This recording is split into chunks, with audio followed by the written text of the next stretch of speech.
할렐루야. 네, 감사합니다. 지난주에 제가 말씀을 다 전하지 못해서 지난주 말씀을 좀 이어서 오늘 전해드리도록 하겠습니다. 우리 대한민국 사회는 지나치게 이 물질적인 성공이 세상의 전부라고 생각하는 경향을 가지고 있다라고 생각합니다.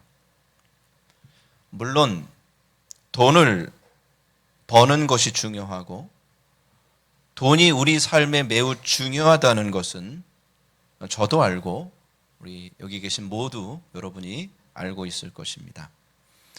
하지만 세상에서 가장 중요한 것이 돈만 있을까요? 그렇지는 않습니다.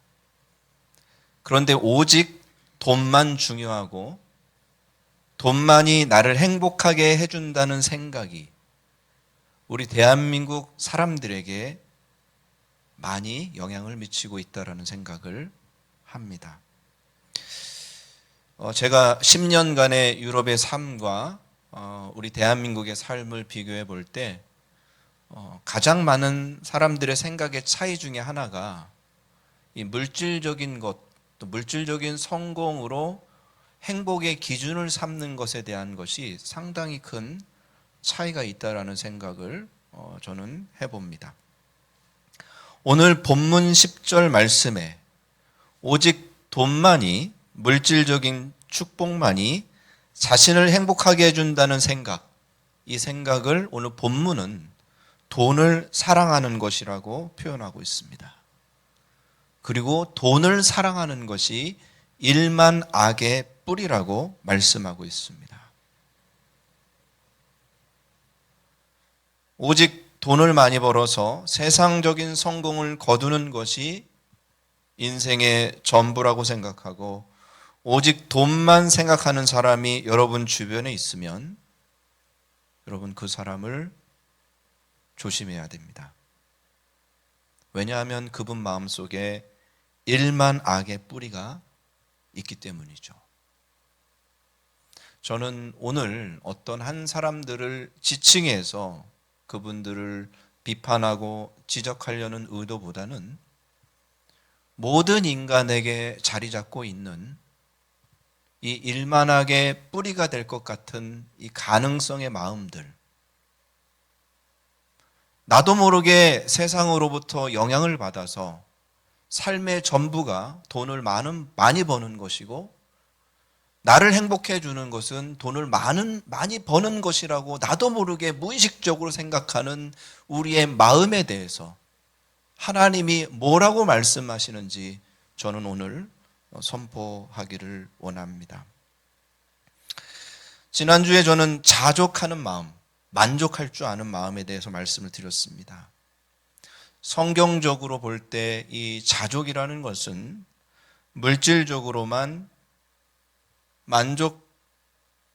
물질적인 것이 나의 만족을 결정하는 것이 아니라 돈이 부족하고 물질이 부족하더라도 하나님이 주신 것 가운데 감사를 찾고 만족하는 신앙이 바로 자족하는 신앙이라고 말씀드렸습니다. 외부적인 환경이나 내 직장과 사업이나 이런 것들이 잘 안 되는 상황 속에서도 예수 그리스도가 중심이 돼서 감사하고 만족할 수 있는 신앙, 이것이 바로 자족하는 성경적 신앙입니다. 우리가 자족하고 만족하지 못하는 가장 큰 이유는 우리 마음속에 있는 물질적 성공이 전부라고 생각하며 물질적 성공이 최고라고 생각하는 잘못된 마음, 돈을 사랑하는 일만하게 뿌리, 이것이 우리를 자족하지 못하게 한다라는 말씀을 전해드렸습니다. 지금으로부터 약 150년 전에 오스트리아에 한 남자가 있었는데 이 사람은 매우 천재적인 사람입니다. 이름이 카를 비트겐슈타인이라는 사람입니다. 이 사람은 유대인으로서 매우 천대받고 되게 핍박받았던 자신의 삶 가운데 자기가 성공해서 반드시 가문을 일으켜 세우고 나 자신을 성공한 사람으로 만들고 싶다라는 강한 의지가 있었습니다. 이 천재성이 뛰어난 이 카를 슈타인은 철강 사업을 시작했고 이 천재성을 바탕으로 해서 어마어마한 사업의 성공을 이뤄냈습니다. 그래서 어느덧 이 오스트리아 헝가리 제국에서 가장 돈이 많은 부자가 됐습니다. 근데 이 사람은 여기서 멈추지 않고 세상을, 세계를 더 크게 바라봅니다. 그리고 자신의 사업을 더 확장시켜서 전 세계에서 가장 부유한 사람 중에 하나가 되었습니다. 그리고 그의 아내가 있는데 그의 아내 이름은 이름이 좀 어려워. 레오폴디네 칼무스예요. 이름이 좀 어려워요. 일단은 뭐 성만 이야기해. 칼무스. 근데 이 여성도 천재예요. 이 여성은 음악의 천재입니다. 그래가지고 여러분 이 두 천재 같은 부부가 함께 사니 얼마나 감사합니까? 그렇죠? 그리고 물질적 성공도 최고로 이뤘기 때문에 얼마나 감사하고 귀합니까? 자, 바로 여기에 있는 저 사람이 카를 비트겐슈타인이고 저 옆에 있는 사람들이 가족이 바로 이 비트겐슈타인의 가족입니다.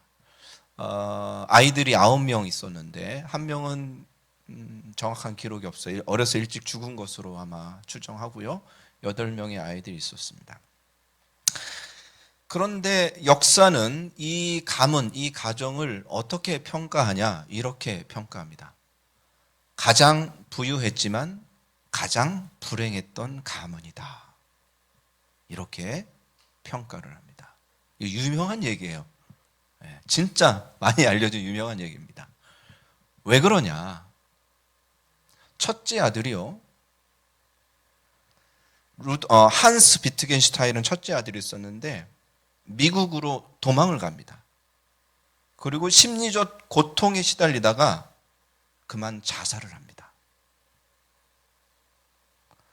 둘째 아들 루돌프 비트겐슈타인이 있는데 이 친구는 베를린 한 카페에서 독극물을 먹고 자살합니다.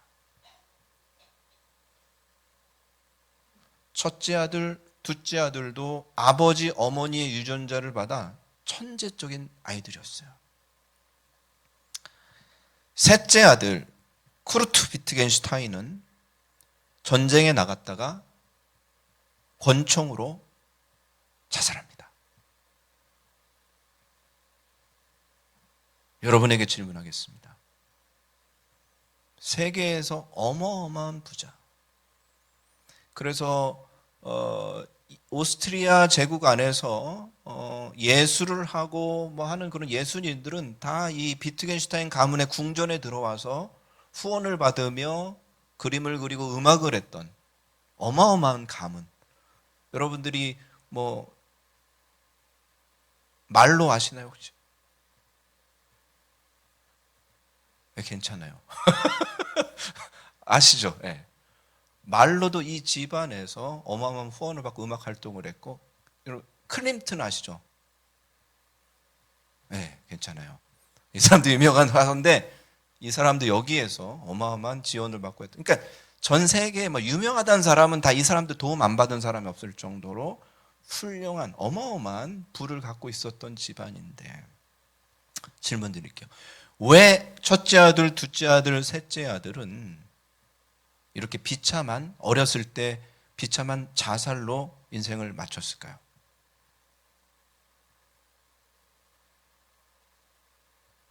왜 그랬을까요? 누구 때문일까요? 부모 때문입니다. 아빠도 천재적이고 엄마도 천재적이라서 이 너무나도 잘나고 뛰어난 부모들이 자기 자식들에게 너무나도 완벽한 것들을 요구합니다. 이 가정은 기독교 집안입니다. 원래 유대교를 믿다가 때려치고 기독교를 개종한 집안입니다. 근데 이 천재적인 이 두 부모가 자녀에게 세상에서 경쟁에서 지면 살 가치가 없다라고 가르치는 거예요. 경쟁에서 반드시 승리해야만 살 가치가 있다라는 것을 가르치고, 조금이라도 부족한 것을 지적하고 받아주지 않습니다. 보통 아빠가 그러면 엄마는 좀 어떻습니까? 애를 사랑해주고 품어줘야 되잖아. 유명한 일화가 있는데 엄마가 피아노 천재거든요. 딸을 피아노를 가르치는데 딸이 조금 실수하니까 난 너에게 피아노를 가르칠 마음이 없다. 너같이 부족한 사람에게 내가 가르쳐서 뭐 하겠냐.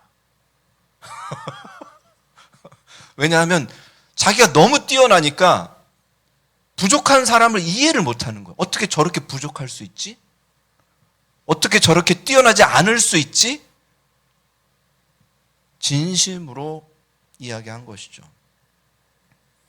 이 자녀들은 어려서부터 아버지의 엄격하고 권위적인 태도, 자식들에 대한 높은 기대, 그 심리적 부담감으로 항상 우울하고 억눌린 삶을 살았다고 합니다. 그래서 가장 부유한 집안에서 사는 가장 축복을 받은 사람이라고 우리는 생각했던 그 아이들이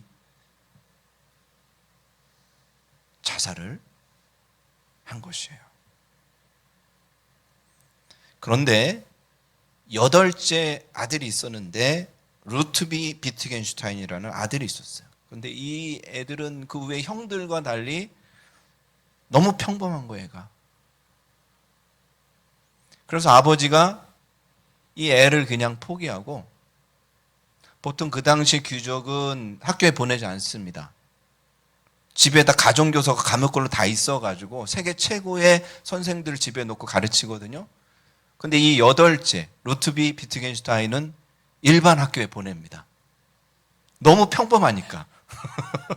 포기한 거예요, 아버지가. 그런데 이 루트비 비트겐슈타인이 나중에 어떤 사람이 됐냐? 세계 최고의 분석 철학자, 세계 최고의 언어 철학자가 돼서 가장 훌륭한 사람 중에 한 명으로 평가받는 인물이 됩니다.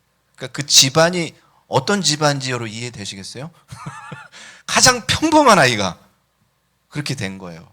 나중에 아버지가 돌아가시고 결국은 그 형제 중에서 이 8번째 루트비 비트겐슈타인이 모든 재산을 다 물려받습니다. 이 사람이 어떻게 했을까요? 이 재산을 한 푼도 갖지 않고 모든 재산을 모든 지인들과 형제들에게 다 나눠줘 버립니다. 여러분 질문할게요. 왜 이 사람은 돈을 한 푼도 갖지 않고 나눠줬을까요? 무엇을 말하고 싶을까요? 아버지에게 뭘 말하고 싶을까요? 어머니에게 뭘 말하고 싶었을까요?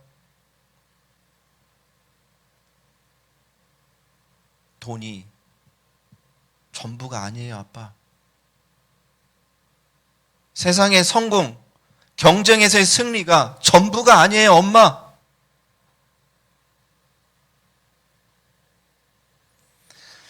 아마 그런 마음으로 하지 않았을까 많은 사람들이 생각을 합니다.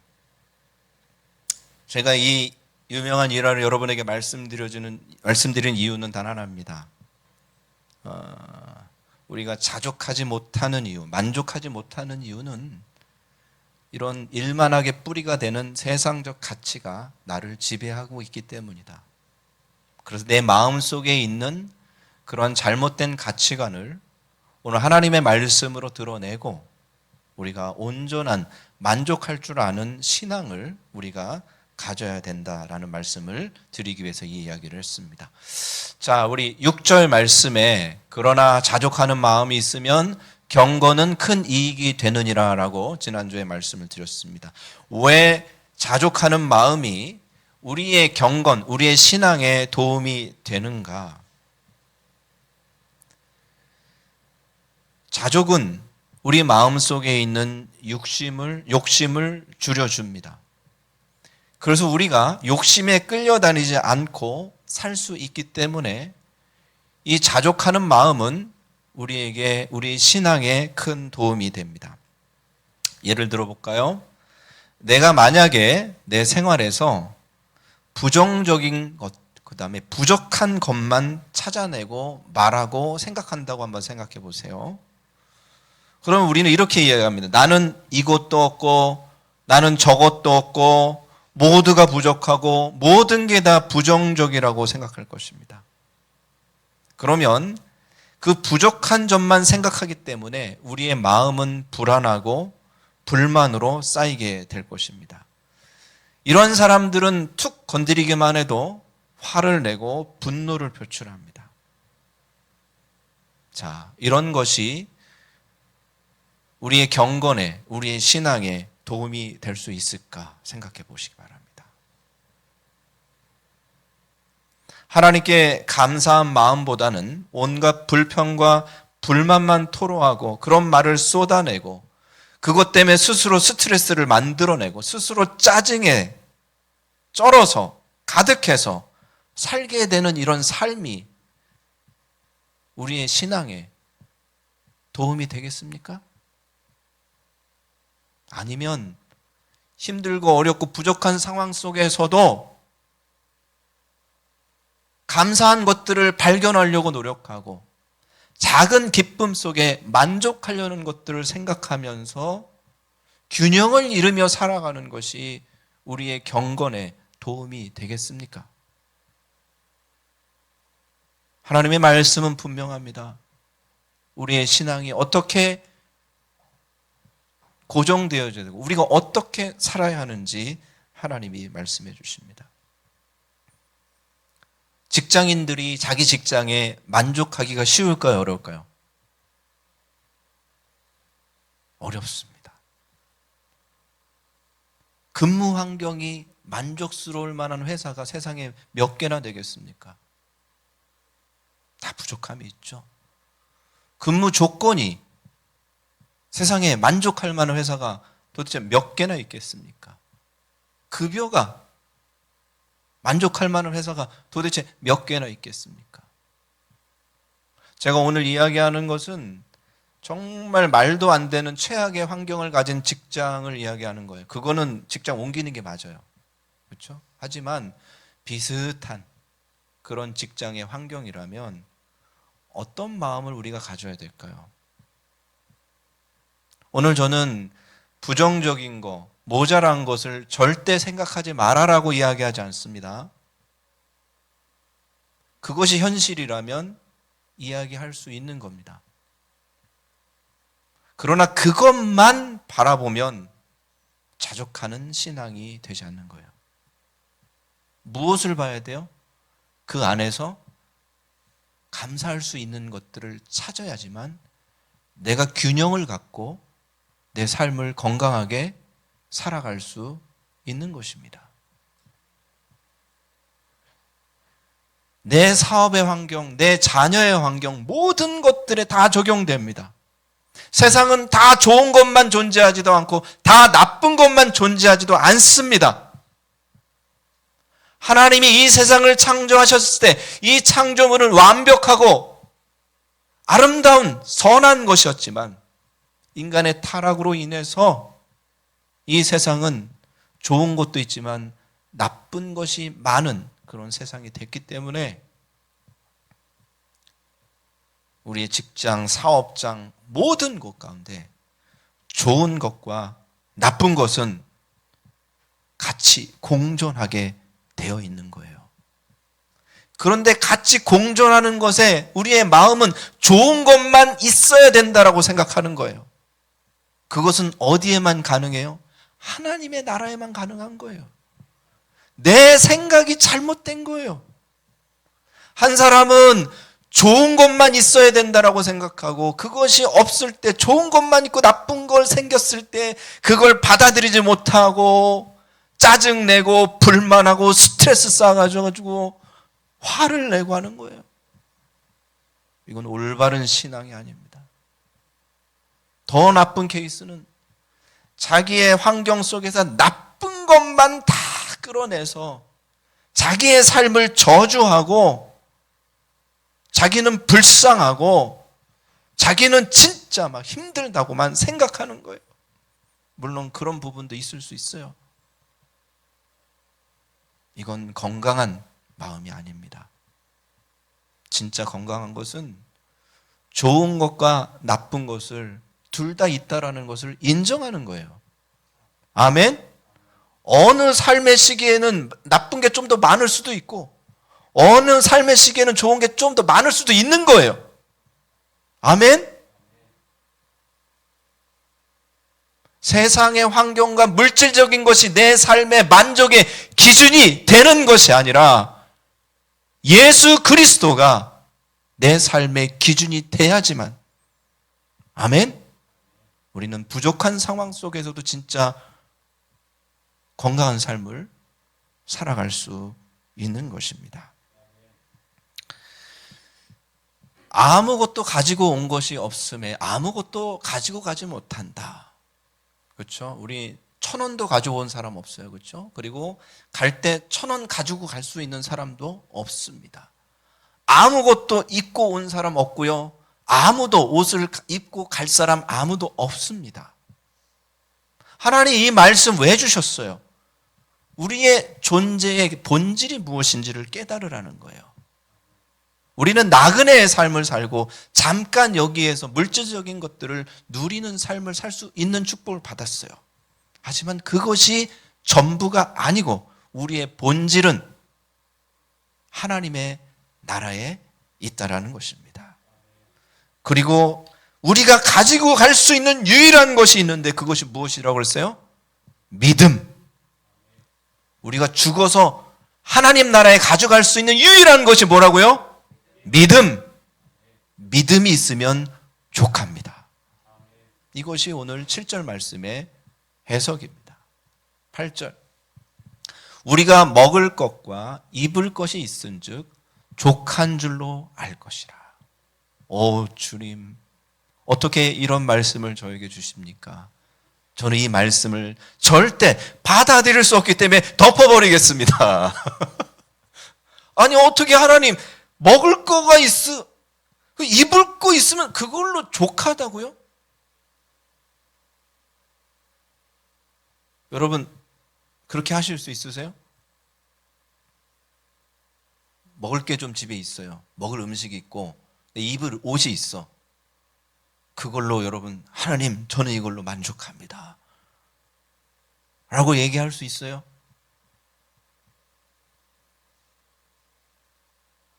그런 분 있으면 제가 다 가져오고 그것만 남겨드리겠습니다. 농담이에요. 많은 사람들이 먹을 음식, 입을 옷 있다고 만족하지 않습니다. 더 좋은 옷, 더 좋은 집, 더 좋은 차, 이런 돈을 가지려고 합니다. 더 가지면 내가 더 행복해지고 더 갖지 못하면 나는 불행하다라고 생각합니다. 현대인들은 만족할 줄 모릅니다. 그런데 하나님께서 왜 우리에게 먹을 음식이 있고 먹을 옷이 있으면 족할 줄 알라 라고 말씀하셨을까? 여러분에게 질문하겠습니다. 세상에 먹을 음식이 있고 입을 옷이 있으면 만족할 수 있는 사람이 있을까요, 여러분? 있어요, 없어요? 있어요. 있어요, 많아요. 아프리카 가보세요. 거기 굶어 죽어가는 아이들에게 물어보세요. 다들 먹을 것만 있으면 저는 족합니다. 입을 것만 있으면 저는 족합니다라고 이야기합니다. 세상에 그런 사람들이 되게 많아요. 우리 대한민국 안 그랬어요? 1950년대, 60년대 우리 어르신들 안 그랬어요? 그때 여러분 기준이 어땠어요? 내가 만족하는 기준이 그때는 어떠셨어요? 입에 풀칠만 하면 만족하는 상황이었잖아요. 근데 지금 왜 우리는 입을 것, 먹을 것 있다고 만족하지 못하는 이유가 뭐예요? 우리의 마음속에 만족하는 기준이 너무 욕심이 커져 버렸을 뿐이에요. 그 하나님 믿는 사람은 다 그러면 다 갖지 말고 먹을 음식과 입을 옷만 있어야 되는 겁니까? 하나님 그거 말씀하시는 거예요? 이 말씀의 의도는 뭐예요? 우리 마음 안에 있는 커져버린 욕심에 대해서 생각해 보라는 거예요. 제가 이 말씀의 의도가 바로 10절 말씀에 있는 거예요. 10절 말씀 되게 중요한데 읽어보겠습니다. 시작. 돈을 사랑함이 일만 악의 뿌리가 되나니 이것을 탐내는 자들은 미혹을 받아 믿음에서 떠나 많은 근심으로써 자기를 찔렀도다. 아멘. 왜 하나님이 앞에서 너희는 가지고 온 것도 없고 가지고 갈 것도 없고 너희는 먹을 음식과 입을 옷만 있으면 족한 줄 알라고 이야기하는 말씀의 의도는 바로 우리 마음 안에 있는 일만하게 뿌리를 말씀하시려고 이야기하신 거예요. 쉬운 성경이 이렇게 되어 있습니다. 돈을 사랑하는 것이 모든 악의 뿌리입니다.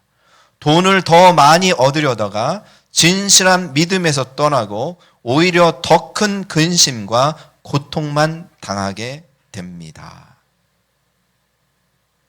우리가 왜 자족하지 못하며 왜 만족하지 못하느냐? 오늘 성경은 바로 우리 안에 있는 이 일만하게 뿌리가 되는 마음을 지속적으로 말씀하고 있는 거예요.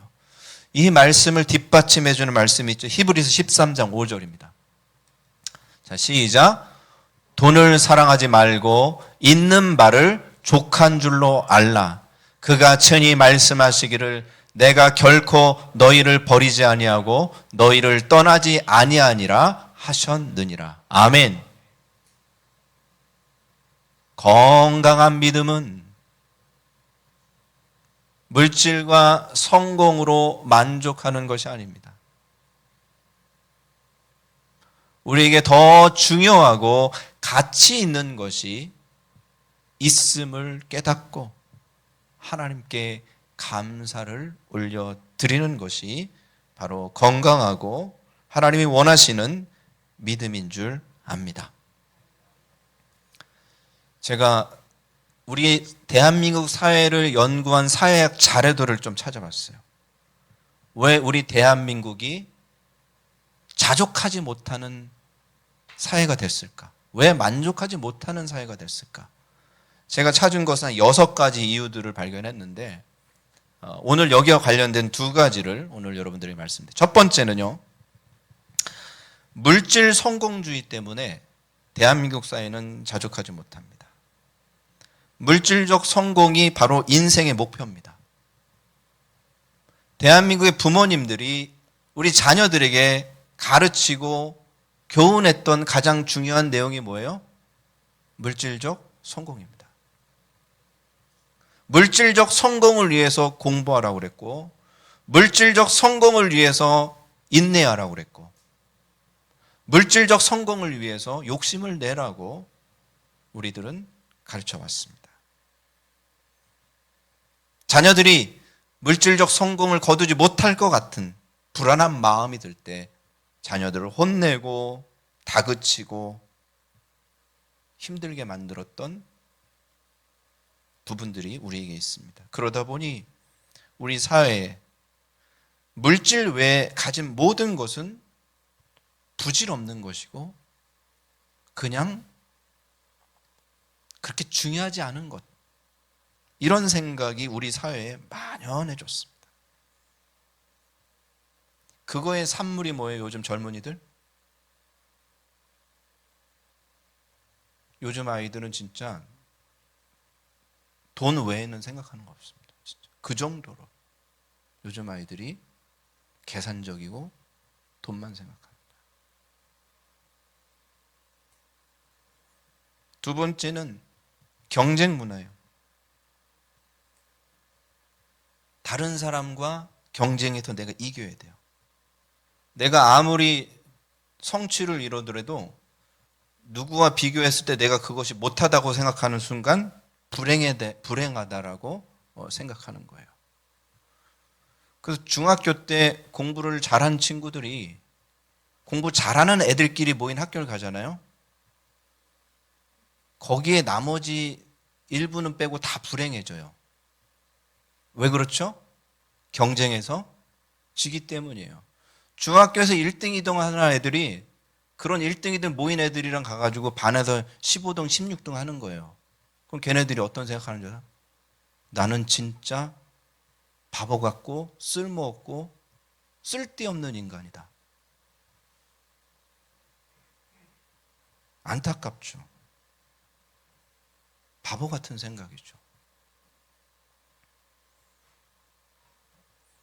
제가 아파트에 이사 가서, 물론 제 집이 아니라 은행 집이긴 하지만 왠지 마음에 뿌듯함이 있고 자부심이 생기는데, 고등학교 동창이 강남에다 아파트를 샀다고 얘기를 하는 순간 나는 뭐지? 난 진짜 아무것도 아니네? 이런 생각이 드는 거예요. 비교를 통해서, 그 비교에서 내가 우위에 서야지만 행복하다라고 하는 이런 문화가 우리에게 있는 것입니다. 이런 마음들을 하나님은 내려놓으라고. 그 중심에 예수 그리스도가 있어서 예수 그리스도로 만족할 수 있는 신앙을 살라고. 우리 영혼 가운데 있는 하나님이 주신 그 축복, 그리고 삶에 하나님이 주신 작은 기쁨들, 이 기쁨들 속에 만족하며 살아가라고 오늘 말씀을 우리에게 주신 것입니다. 아멘. 우리 여성분들은 그 사진 찍을 때 항상 옆에 친구들과 찍을 때 조금 자기보다 미모가 좀 많이 떨어지는 친구를 옆에 세우려다는 얘기를 듣고 제가 충격을 받은 적이 있었습니다. 그게 사실이냐? 사실이래. 다 그런 건 아니지만 그런 애들이 있대. 야, 왜? 내가 이뻐야 되는 거야. 그래서 내가 되게 이쁘다고 생각했는데, 뭐 강남에 어디 갔는데 나보다 이쁜 애들이 너무 많은 거야. 그럼 이 사람이 어때요? 막 자괴감에 빠져서 난 뭐지? 옳지 않은 거라는 거예요. 오늘 저는 인생에서 이제 어린 시기와 청년, 성년, 그 다음에 노년의 시기로 가는 우리의 인생의 코스가 있지 않습니까? 그 중에서 가장 자족하지 못하는 나이대가 어느 때일까를 생각해 봤습니다. 여러분, 가장 자족하지 못하고 만족하지 못하는 나이는 어느 때일까요? 어린 시절일까요? 청년 시절일까요? 성인 시절일까요? 노년 시절일까요?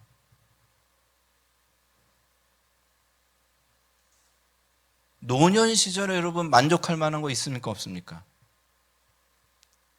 우리 어르신들 계시는데 보세요. 우리 사회가 노년의 시기를 바라보는 눈은 어떤 거죠? 건강이 안 좋아져서 거동하기가 힘드니까 안 좋은 눈으로 봅니다. 그리고 기억력도 희미해지고 말도 또렷하지 않으면서 대화하기 힘든 그런 시기로 봅니다. 그리고 은퇴를 했기 때문에 경제력이 없기 때문에 사는 것이 힘든 시기. 그리고 사람들과 많이 교류하다가 사람들이 끊어져서 외로운 시기. 과거에는 사람들이 존중해주고 많이 찾아와주고 아껴주고 이런 인기도 있었는데 은퇴하는 순간 그런 것들이 없어져서 되게 힘든 시기. 만족하고 감사할 것이 가장 없어 보이는 시기는 어느 시기예요? 노년의 시기라고 생각을 하는 거예요. 근데 저는 여기 계신 우리 노년에 있으신 우리 어르신들에게 말씀드리고 싶습니다. 여러분, 그런 생각을 버리시기를 주의 이름으로 축원합니다. 여러분 안에 만족할 수 있는 것을 찾아 기뻐하며 감사하는 삶을 사시기를 주의 이름으로 축원합니다. 제가 정말 사랑하는 여자가 있어요. 바로 이 여자입니다. 이 여자는 스몬드 보부아르라는 여성인데요. 진짜 프랑스 여성인데 이미 돌아가셨어요. 오해하지 마세요. 정말 매력적인 여성이에요.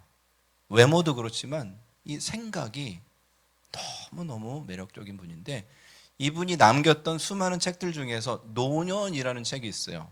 정말 유명한 책인데요. 이 책에서 이분이 이런 얘기를 합니다. 일반적으로 우리 사회는 20대, 30대, 40대는 뚜렷하게 구분한다. 너 20대야? 너 30대야? 너 40대야? 이렇게 뚜렷하게 20대, 30대를 가리긴 하는데, 그렇죠? 하지만 노년기에 접어든 사람들은 구분하지 않는다. 어느 정도 나이가 지나면 그저 노인이다. 60세든 70세든 100세든 노인일 뿐이다. 지금하고는 좀 안 맞아요. 좀 연식이 오래된 돌아가신 분이라 그 시대는 60대도 상당히 노인이었기 때문에 그렇습니다. 자,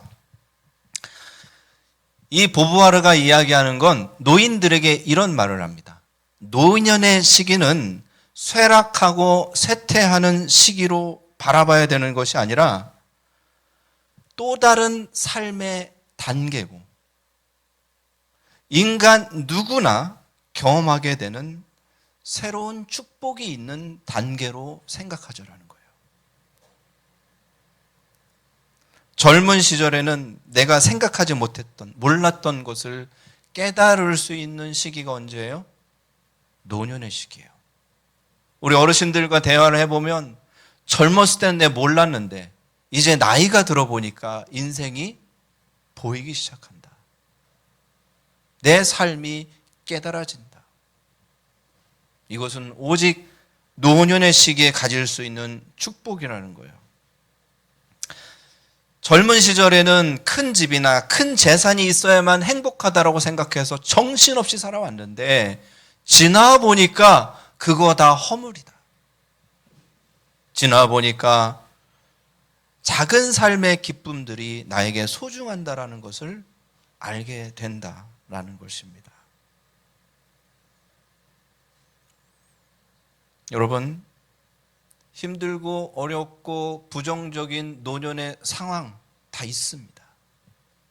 하지만 오늘 말씀을 붙잡고 그런 것 가운데 하나님이 주신 것들, 내 삶에서 행복을 찾을 수 있는 것들, 내 삶에서 소소하지만 작은 기쁨을 누릴 수 있는 것들, 그런 것들을 찾으시기를 주의 이름으로 축복합니다.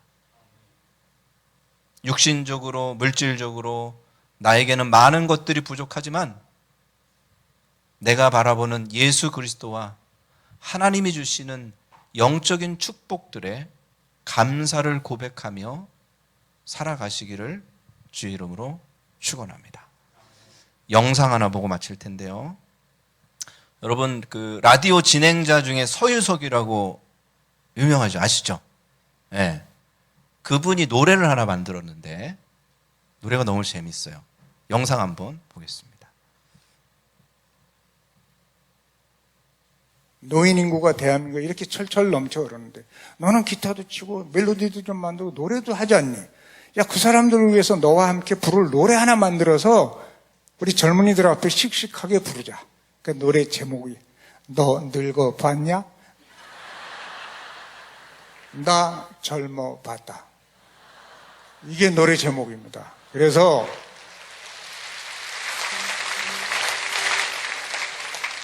이걸 저 혼자 이 많은 여러 형제 자매님들하고 하는데 혼자서 하면 재미가 없단 말이에요. 그러니까 이제 처음 들으시는 노래니까 어떻게 외울 수도 없고, 근데 후렴이 아주 간단해요. 후렴만 5초 동안 배우시고 저와 함께 하시기 바랍니다. 넌 늙어봤냐? 나는 젊어봤단다. 이제부터 이 순간부터 나는 새 출발이다. 요거 쉽죠? 성가대가 아주 크게 해주세요. 자, 시작. 넌 늙어봤냐? 나는 젊어봤단다. 좀 빨리. 이제부터 이 순간부터 나는 새 출발이다. 30년을 일하다가 직장에서 튕겨나와 길거리로 내몰렸다. 사람들은 나를 보고 백수라 부르지.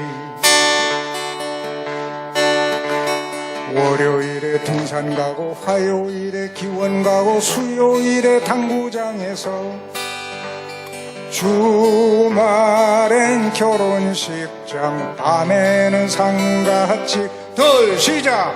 넌 늙어봤냐? 나는 젊어봤단다.